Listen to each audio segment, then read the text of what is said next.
Good evening and welcome wherever you are. This is Zodiac, and we have this panel discussion tonight where we are discussing an issue to do with renewable solar energy and climate change. My name is Dixon Chivwati Gondwe.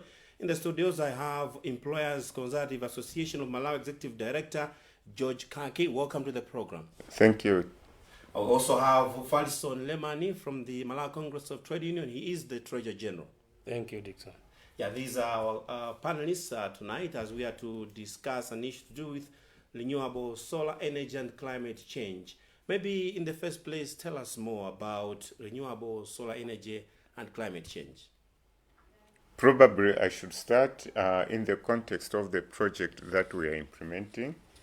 There is in whole a project by the European Union called Zanchito.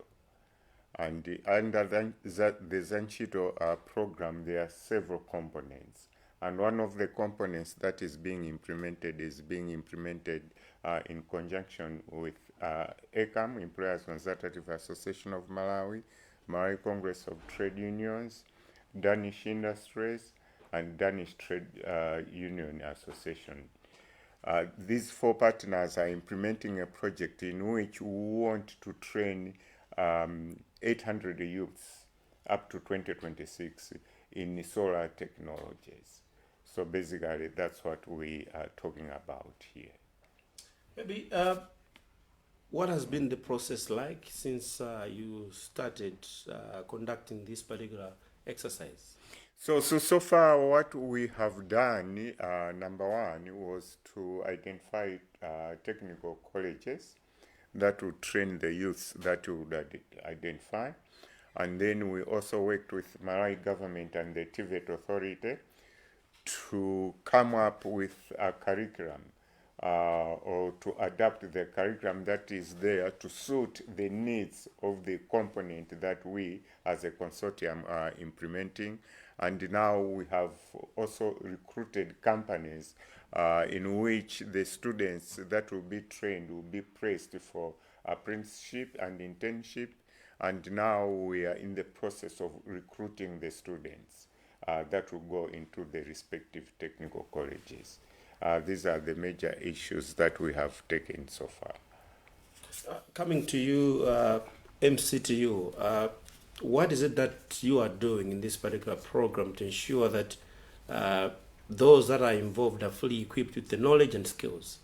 Yeah, as my colleague has already said, we are implementing this project jointly.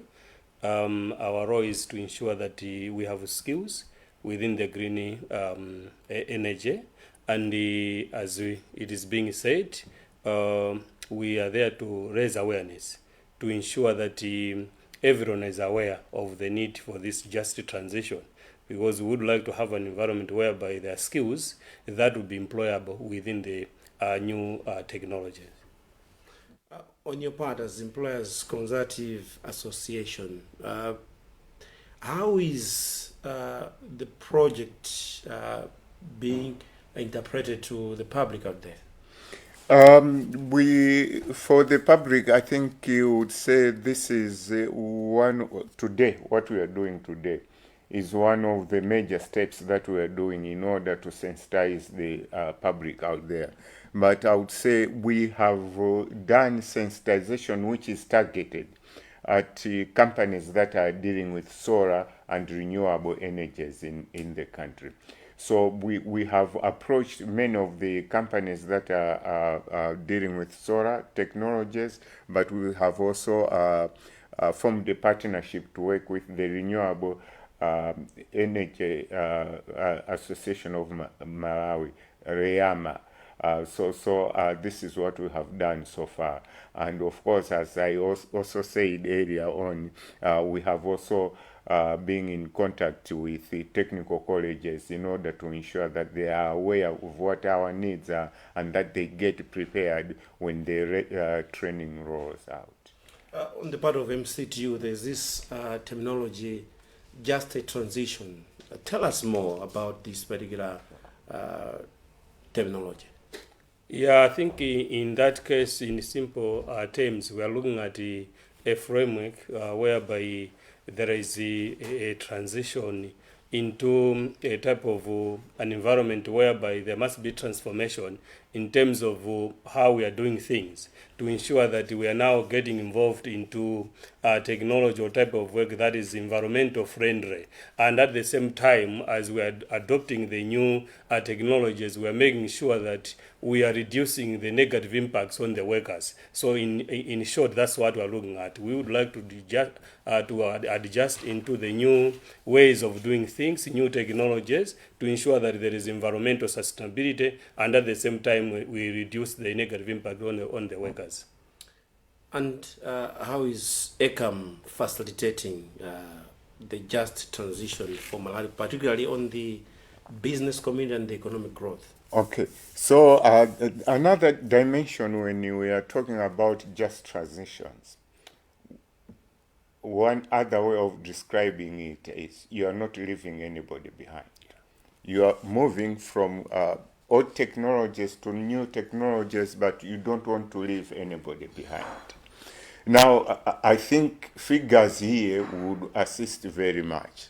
So Malawi is a youthful population that has I think 79% of the youths, 79% of the population are youths from below the age of 35. Again, if we look at the working age population, 52% of the youth are working age. But if you look further down, you find that 28% of these youths are not neither in employment, in education, or in training, which means that as we are moving forward, there is a high risk that we are going to leave behind these youths in the technologies that we want to adopt now. Now, for us, our focus, if you recall that when I was speaking earlier on, I said we would be training youths, 800 youths.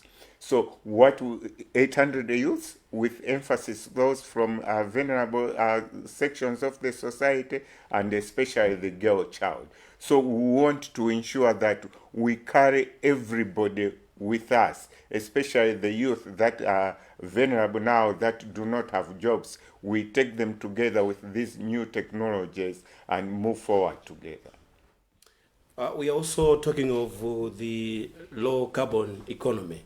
I just want to understand from you, MCTU, as to what is the biggest challenge in terms of shifting from the low carbon economy, and how you are assisting the gap that is there as MCTU.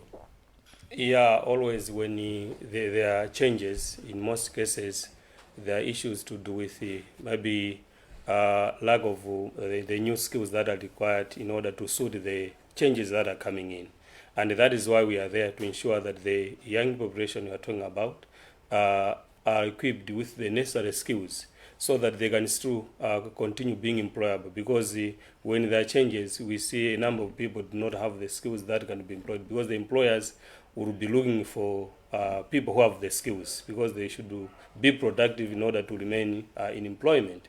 And at the very same time, when they have the skills on the worker's perspective, it means they are able to negotiate for better working environment, so that the issues to do with decent work are there. And that is why we are ensuring that the transition should even translate into the skills. The skills need to be translated. We need new skills that are at least marketable within the new environment when we're looking at these changes that are taking place. Okay, coming back to you, Mr. Kaki, an issue to do with the advocating for green technologies and the low carbon economic activities. How are you coming in, or how are you making sure that people are able to understand these areas? So in terms of advocating for low carbon, a low carbon economy, number one is that we try to work with government to ensure that our training institutions, as my colleague has said here, are offering courses or training to our youths in low carbon technologies. This is one thing that we are doing. But in also doing that, we also know that the industry must have a lot of input into what goes on in the training. So therefore, we are also working with government to ensure that we reform the TVET Act and TVET policy so that the industry participates more when we are transitioning, moving forward with low carbon technologies. On the part of MCTU, we have seen a problem in terms of understanding a new approach, and there have been challenges that have been there already in the public domain. How do you think you strike a balance to ensure that you don't face a similar situation in as far as this project is concerned? Yeah, that is why one component within the project is the awareness.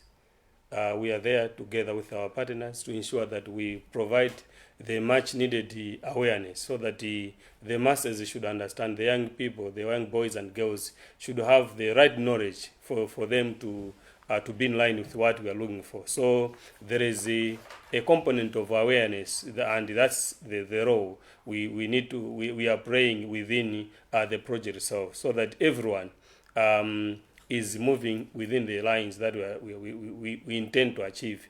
And that is why my colleague here was saying the other issue within this, that we are ensuring that we should not leave anyone behind. We move together, and that is why we've partnered with the employers, because the awareness has to go both sides, both to the employers so that they understand what is supposed to be done, and together with the employees. We believe by joining hands, the awareness will reach out to all the people that will be affected by this project.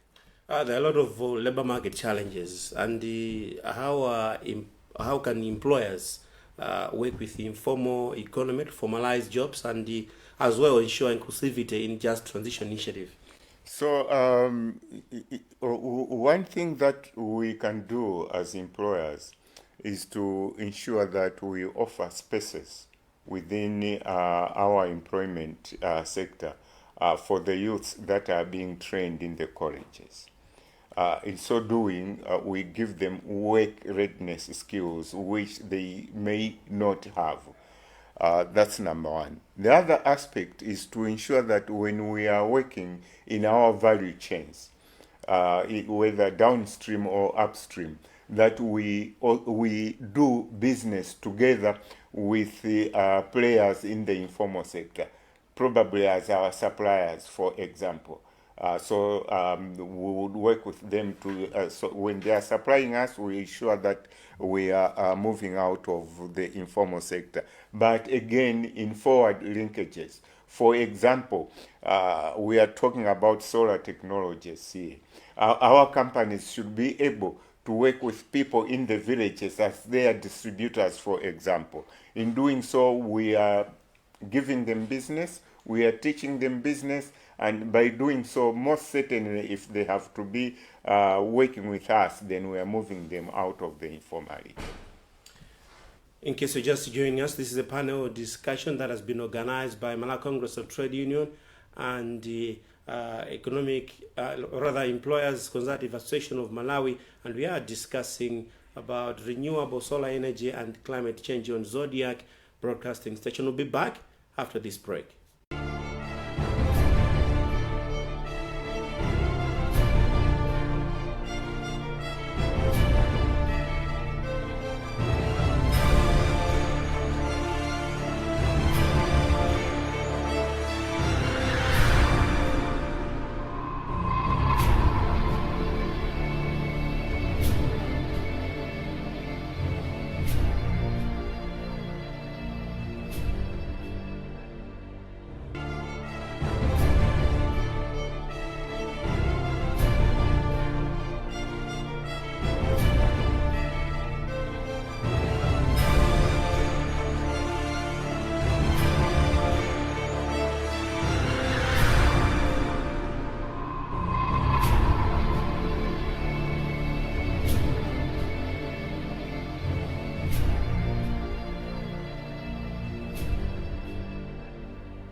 renewable solar energy and climate change. That's our topic of discussion tonight, and we have officials from the Malawi Congress of Trade Union and the Employers Consultative Association of Malawi.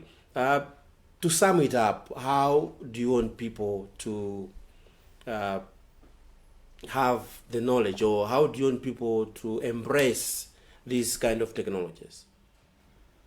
To begin with, people should appreciate that things are changing, and as we can see, Malawi is an agroeconomy, whereby we rely a lot on agriculture, and with the environmental changes, we've seen a lot of things taking place, and because of this, there are so many negative impacts, so we cannot do business as usual, and that is why everyone should be willing to go the other way, to undergo the transition that we are talking about.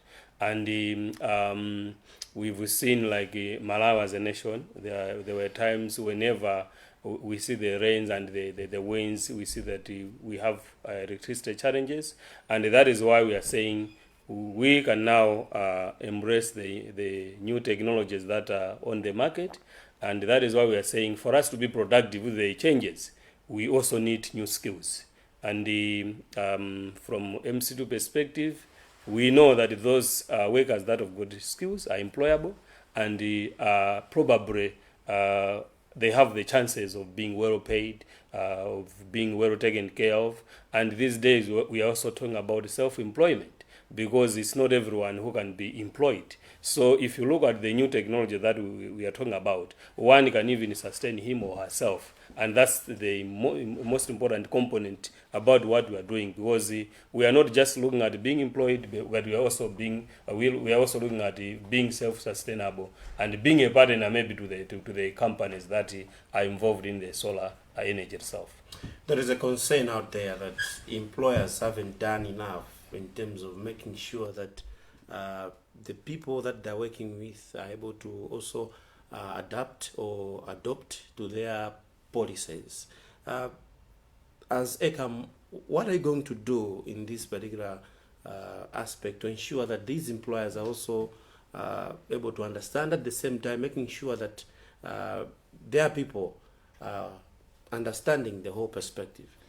Yeah, so just to disagree with you a little bit, I'm not too sure if employers are not assisting.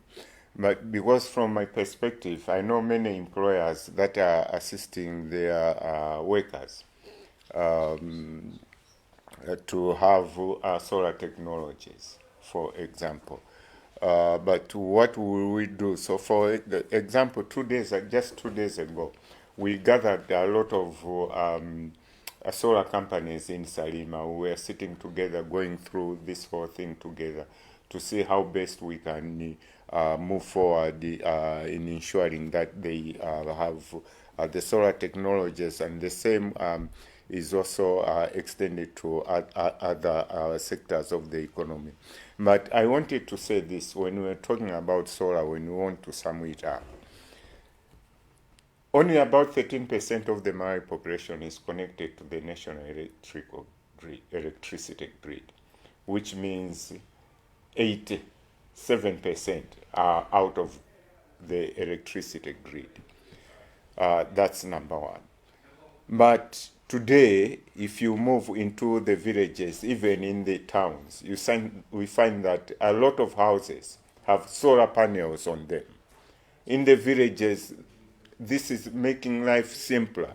They are able to use the radio so that they can listen to you, they can listen to the news. They are able to charge their cell phones. They are able to light their houses. So we believe solar is one way that can change the lives, is one of the technologies that can change the lives of our people.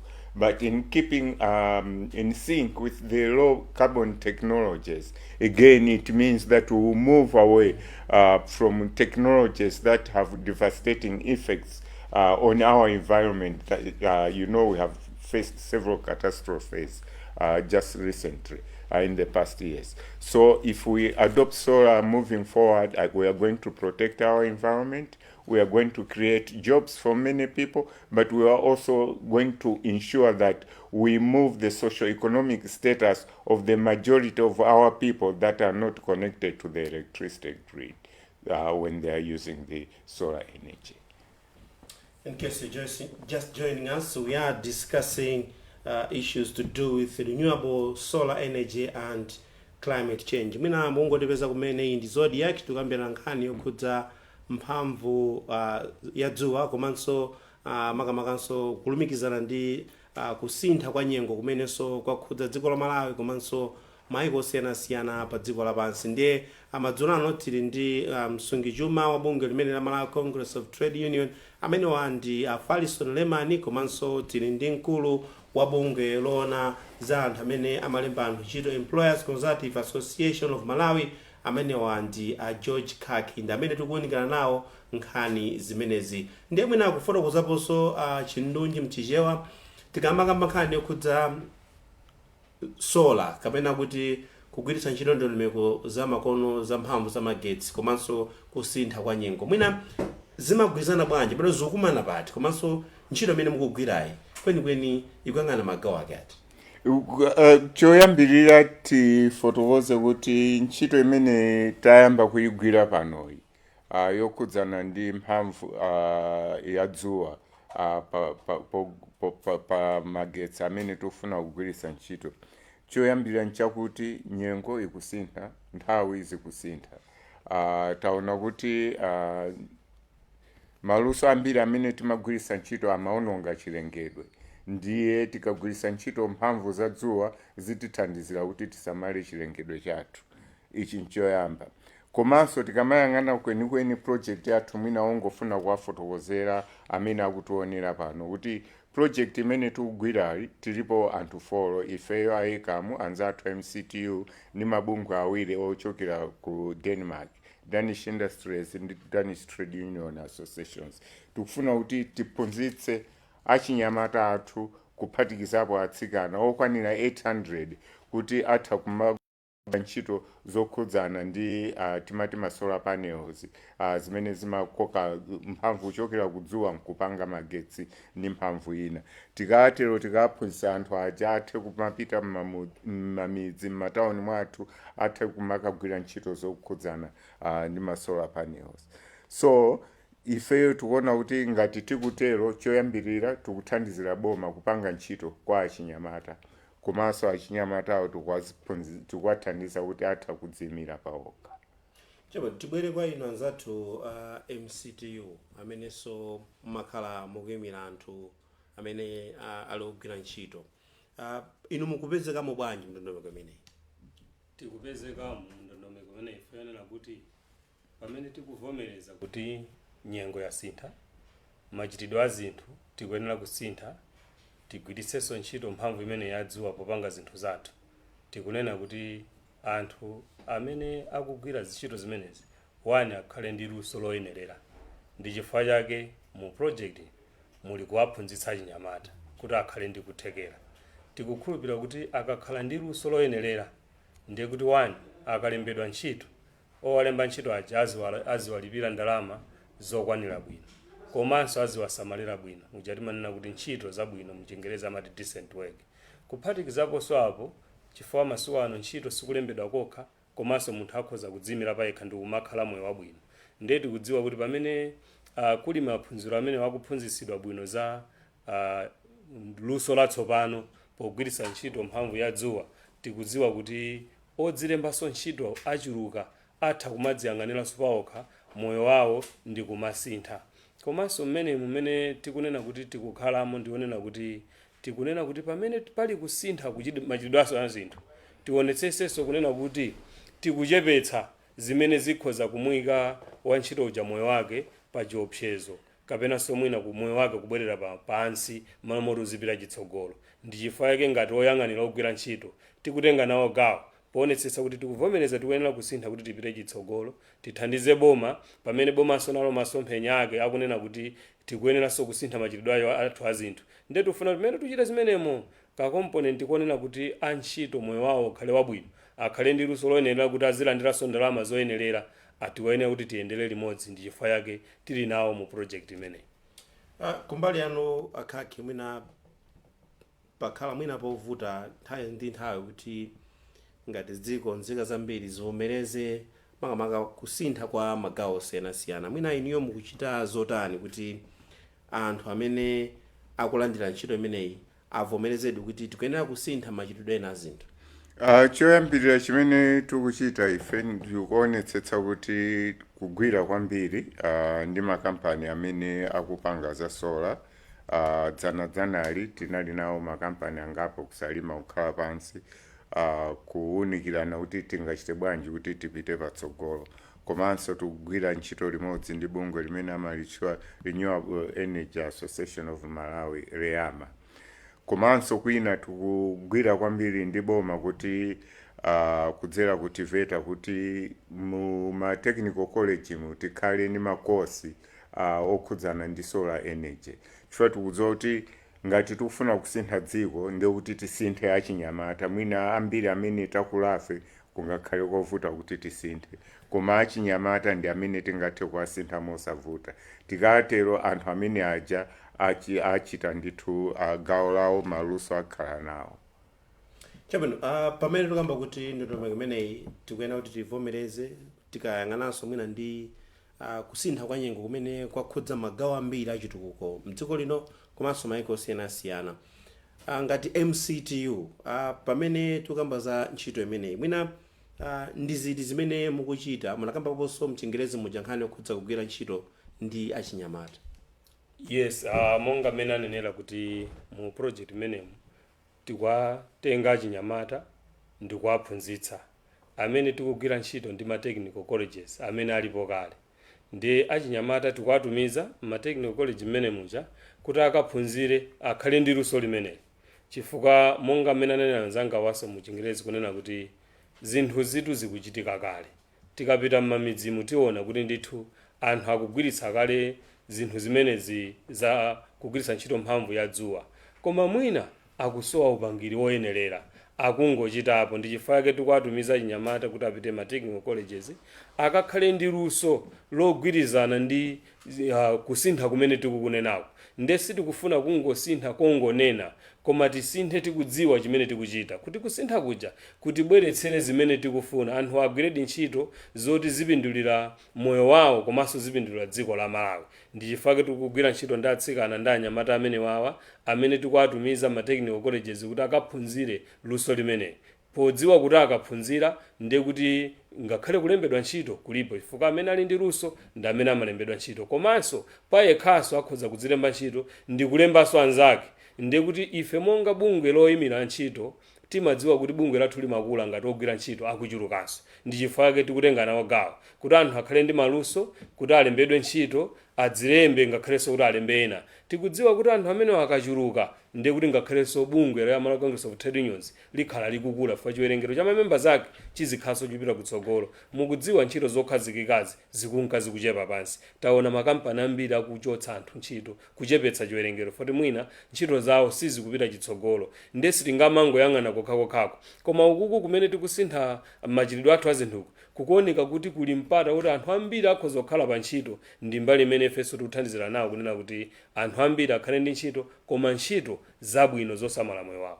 Akhakhe mwina ndi ndondomeko zotani zimene mwayika ndi cholinga choti anthu amene amalemba anthu ntchito amene kampani ndi ena amene ali okhudzidwa akutha kumvetsetsa kufunikira kolimbikitsa ndondomeko zimenezi?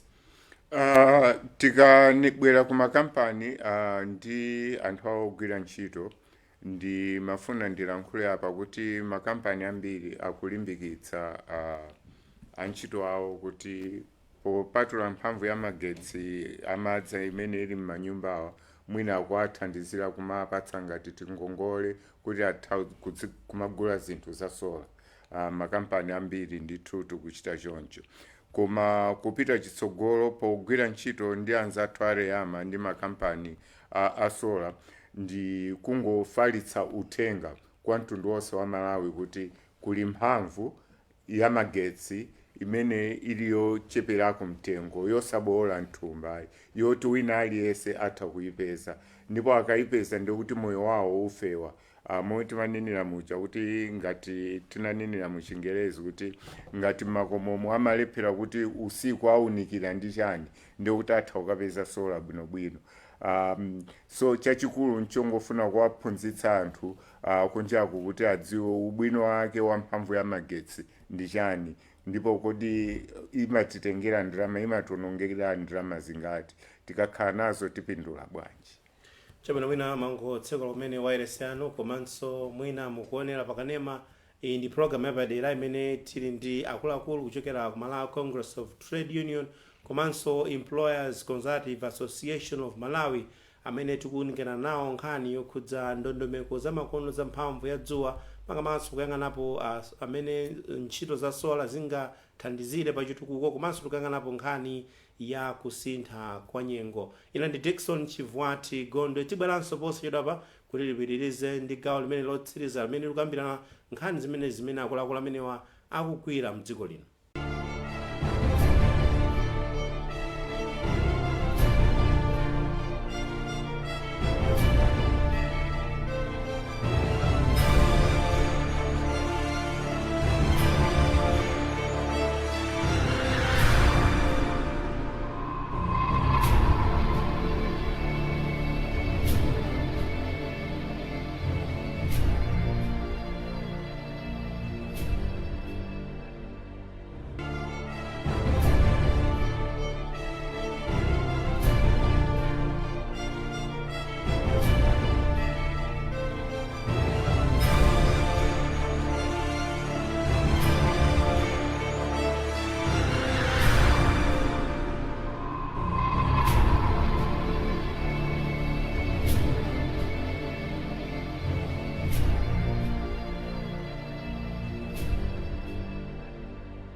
Kupitirira ndithu ndi kukambirana kwathu madzulo ano nkhani ina imene akuluakulu amene anafotokoza pa nkhani yokhudza achinyamata 800 amene mukuyena kuti mukhalenso mukugwirana ntchito mutani kuti mwina make mukwaniritse chiwerengero chimenechi kapena kuti pakuchitika zotani zokhudza ndondomeko imeneyi ya chiwerengero chimenechi. Choyambirira chimene tapanga kale pa nthawi ino nchoti tinayika ma newspaper mu social media ndi malo osiyanasiyana kuti tipeze anthu oyambirira kuti ayambe kukaphunzira ma technical colleges. Anthu ayamba kulembera achinyamata ayamba kulembera tikamanena achinyamata apa mwina tizitsindikanso kuti kuphatikizapo atsikana ayamba kulembera ndipo amene waposachedwa akhala kusankhidwa kuti akayambe maphunziro awo ma technical college. Akamachoka ma technical college ko tikufuna kuti apite ku makampani kuti zimene amaphunzira mklasi zija akathe kuzidziwa kuti tikamati pamanja practically zinthu zimakhala bwanji. Ndiye vuto limene tikumana nalo ifeyo timafuna chikhumbokhumbo chathu kuti titagwira ntchito ndi makampani 25 kuti ana aja akamachoka mklasi muja adzipita kukaphunzira maluso uko ndiye then tiyasiye kapena kuti akapeza ntchito kapena akayamba ntchito zawo. Ndiye makampani timafuna ife 25 pamene tikukamba lero tapeza makampani 12 okha. Ndiye ndipempho kwa amene ali makampani amene amachita dilo ndi za mphamvu ya dzuwa za sola kuti ngati mukutimva mpata ndi umene woti ifeyo ngati olemba ntchito tithandizire boma kupanga ntchito zija. Boma limanena kuti kupanga ntchito 1 million mbali ina imene tingathe kupanga ntchito imene taona ndikudzera ku mphamvu ya zadzuwa chifukwa ndi technology imene ikufalikira paliponse osati kumalawi kokha kuno koma pa dziko lonse lapansi. Ndiye tiyeni tigwirane manja tipezeni tigwirire ntchito limodzi kuti ana athuwa tiyapatse upangiri oti atha kumadziyimirira pawokha ndikuthandizanso pa chitukuko cha dziko. Mwina kumbali yanu IMCT muchitapo zotani pa nkhani imeneyi? ya udindo wathu ndionetsesaso kuti tikuwadandaulira amene ali kale ndi makampani chifukwa chonena kuti nkhani yaluso kuti munthu ukhaledi kadaulo pa zimene ukuphunzira umayenera kuti ukalowe mkalasi komanso ukakhale kuntchitoko kuti zimene unaphunzira zija uzipange.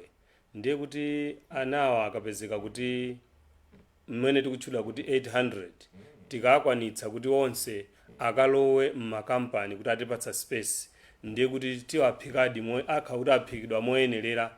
Tikudziwa kuti kudzera muzimene zonso ndiye kuti ngakhale dziko lipindula kwambiri chifukwa 800 ndifigabe yayikulu, komanso iyi ndi cohort yoyamba. Tikukhulupirira kuti zikati zikuyenda bwino tikhalabe tikuphunzitsa achinyamata kudzera mkupitirira kwa project ngati yomweyi. So uthenga upite kwa makampani amene alipo kale kunena kuti udindo okweza dziko la Malawi uli m'manja mwa anthu tonse, aliyense atengepo mbali yake. Tikutengapo mbali yathu ngati oyang'anira ogwira ntchito, akutengapo mbali yawo ngatinso makampani amene ali achitsanzo chabwino, enanso amene alipo atilole kuti atipatse ma space kuti anawo tikawaphunzitsa akaphunzira akakhale kuti apeza space yoti akapange tsopano practice ntchito imene akuyiphunzira kuti akhale nzika zodalirika kuti zimene tikuzinenazi zifikiredi kwina kulikonse, komanso ana ena amene adzakhala kuti joina mbuyo mwake.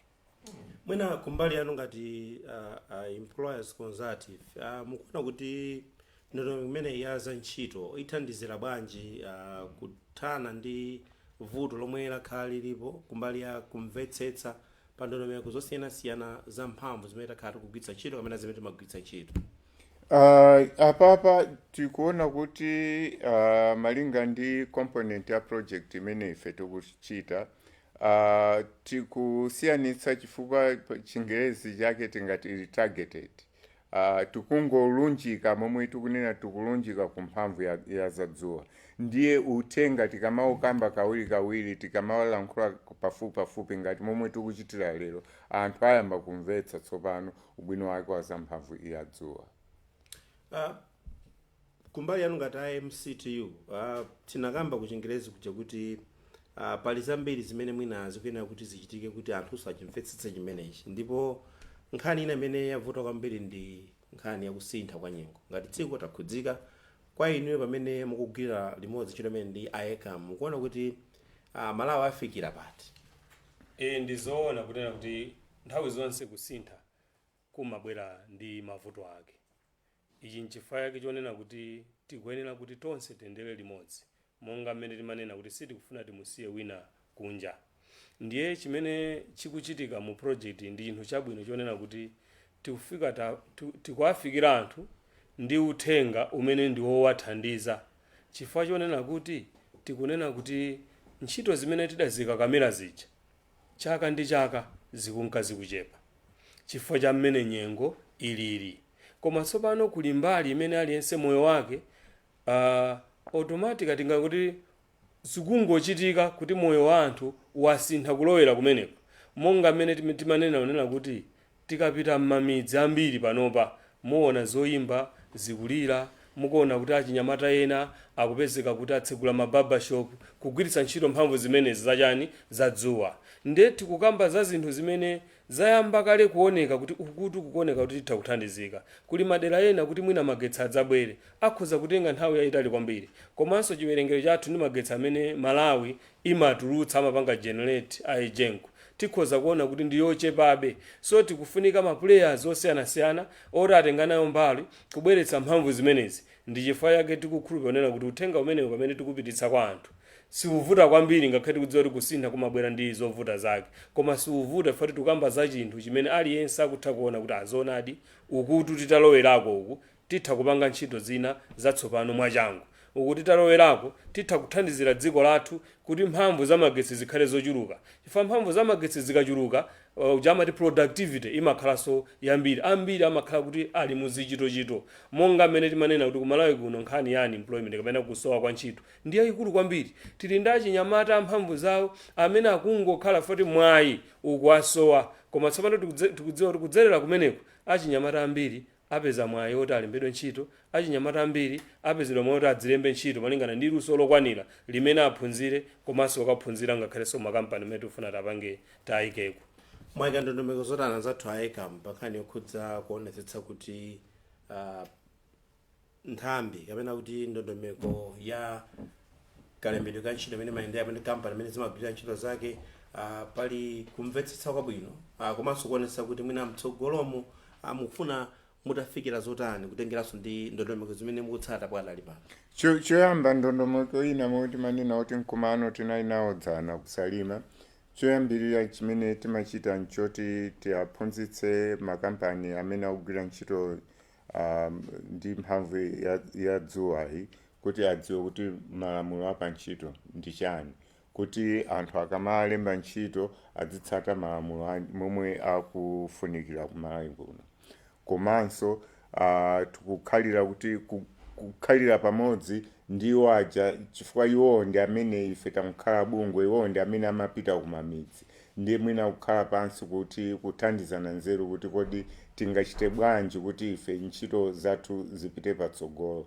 Koma china chimene tipange ife ndiwesa kuwafikira makampani padera pa kampani payokha kuti tiafikire tione kuti tingathandizane bwanji, tingagwirire ntchito limodzi bwanji potukula chuma cha dziko lathu. Pamene tikamba zokhudza ndondomeko zimene anzathu penayika mwayika kumbali yanu inyo ngati Malawi Congress of Trade Union, muli ndi nsanamira zotani zimene mukuona kuti zithandiza kuti dziko lino livomereze kusintha pa ntchito zina amene timagwirira kumbali yokhudza mphamvu? Ife monga amene timayimira ogwira ntchito Malawi, chida chimodzi chimene timagwiritsa ntchito ndi network imene tili nayo kuti timapezeka pena paliponse mu dziko muno. Ife paliponse pali ogwira ntchito, komanso tili ndi amene timagwirana nawo ntchito amene timati ma affiliate. Nde kudzera mikumano imene tikumakumana ndi makampani amene amatilemba ntchito, amene ali otilemba ntchito, ndiye kuti ma program onse amene tikupangira limodzi tikuonetsetsa kuti tikuagawa dziko lonse, chifukwa izizi zikufunika ndithu dziko lonse. Mutha kuona kuti ngakhale ma technical college amene tikuatumiza so across the country, kuonetsetsa kunena kuti ndondomeko zimenezi zivomerezedwe, chifukwa chonena kuti tifune tisafune nyengo yasintha.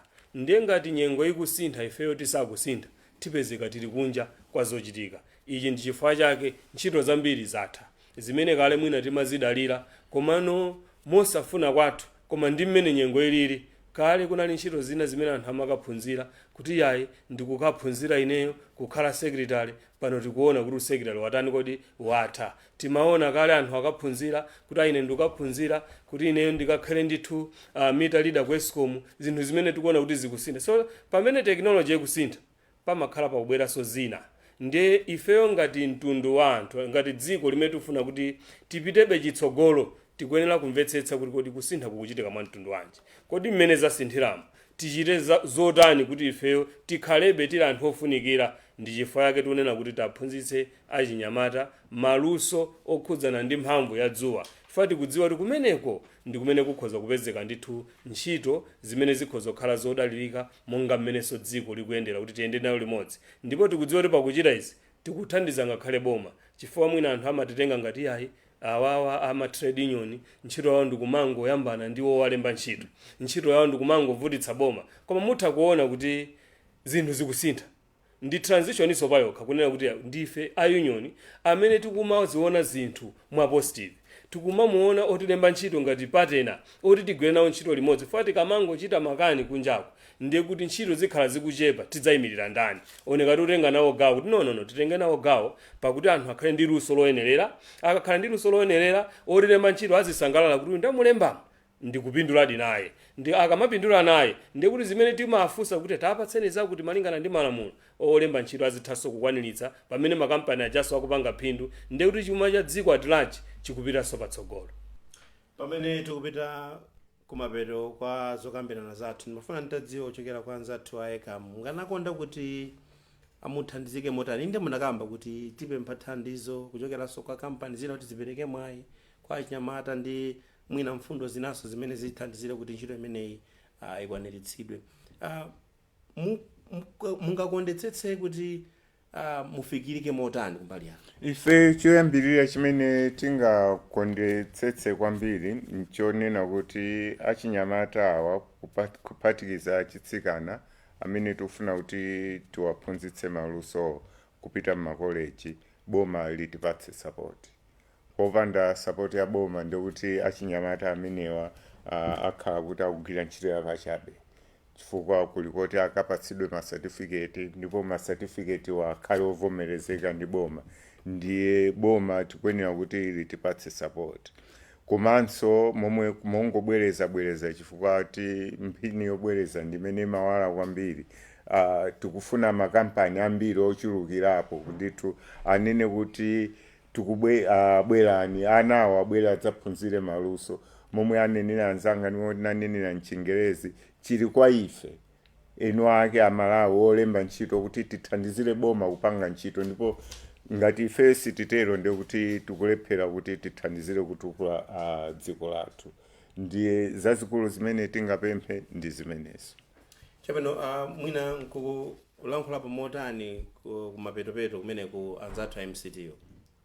Ifeyo kuyamika kuti tili ndi mgwirizano wabwino ndi makampani amene amatilemba ntchito mdziko muno, komanso tikupempha ngakhale boma kuti likhale likuzindikira kuti lili ndi mabungwe oyang'anira ntchito amene ali ndi zolinga zabwino, amene akumathanso kuyang'ana kuti dziko lathu tikuyenera kulowera kuti koda ntchito machitidwe awo apange bwanji kuti dziko lathu tilipititse patsogolo, ndiye lipereke support yokwanira bwino mu ndondomeko imene tikuyendayi, pamene tikunena kuti achinyamata aphunzire maluso okhudzana ndi mphamvu za dzuwa, komanso likhale likupita chitsogolo poonetsetsa kuti environment imene tikukhalamo ngati mabungwe oyang'anira ogwira ntchito ndi abwino, ndiyo titha kugwira ntchito mopanda chiopsezo china chilichonse. Izi ndipo likuyenera kuchita mosa njenjemera china chilichonse, chifukwa Malawi ndi dziko limodzi limene lili ndi mabungwe ogwira ntchito tinganene kuti odziwa chimene akuchita. Cholinga chathu nchoti timange Malawi, ndiye tikufuna boma litipangire ndithu environment yabwino imene ma trade unions akuyenera kugwiramo ntchito momasuka, komanso ngakhale malamulo amene tili nawo kale m'Malawi muno kuonetsetsa kuti akukwaniritsidwa. Pamene pali gap tikudziwa kuti zinthu zikamasintha, ngakhale malamulonso pena mapeza kuti ali ndi gap, tiyeni tizaonanso kuti malamulo athuwa kodi ndi kusintha kumene kulipoko kodi akufikira akupanga kava mbali yonseyo. Ndiye tikudziwa kuti mgwirizano umene ulipo pakati pa ifeyo ndi otilemba ntchito komanso ndi boma upangitsa kunena kuti aliyense akakhaladi ndi kufuna kwabwino tikhale ndi ndondomeko ya malamulo abwino, tikhalenso ndi migwirizano yabwino kuti tonse tipite chitsogolo limodzi, chifukwa Malawi wabwino ndi udindo wa wina aliyense kuphatikizapo ogwira ntchito ngakhalenso olemba ntchito. Tathokoza kwambiri Alemani kuti tinali limodzi. Sikombo kwambiri. Komanso akhaki tayamika koposa mwina nkukhala nchina chakukhosa. Hayi tamaliza. Mwamaliza. Ndithu Dickson. Chabwera peno ndamene timakambira nawo makamaka nkhani yokhudza ndondomeko ya mphamvu ya sola, komanso timakambapo nkhani yokhudza kusintha kwa nyengo. Chingerezi chake tikufotokozapo kuti nkhani yokhudza renewable solar energy and climate change, ndipo iwo aonekapo mfundo zingapo zokhudza mene akuchita pa nkhani yokhudza ntchito imeneyi ya makamaka program imeneyi yotchedwa za ntchito. Ndeti tithokozenso kwambiri inu nonse amene matsatira program imeneyi pa Zodiac Radio, pa Zodiac TV komanso pa Zodiac online, kuti mwathanso kumvetsetsa kuchokera kwa akuluakulu athu amene wa Falison Lemani yemwe ndi msungichuma ku Malawi Congress of Trade Union, komanso tinali ndi Executive Director wa Employers Consultative Association of Malawi amenewa ndi a George Kaki. Nthokozenso anzanga onse amene athandizira kuti zonsezi zitheke pano pa Zodiac. Kina ndi Dickson Chivwati Gondo, ndikufunireni madzulo opambana.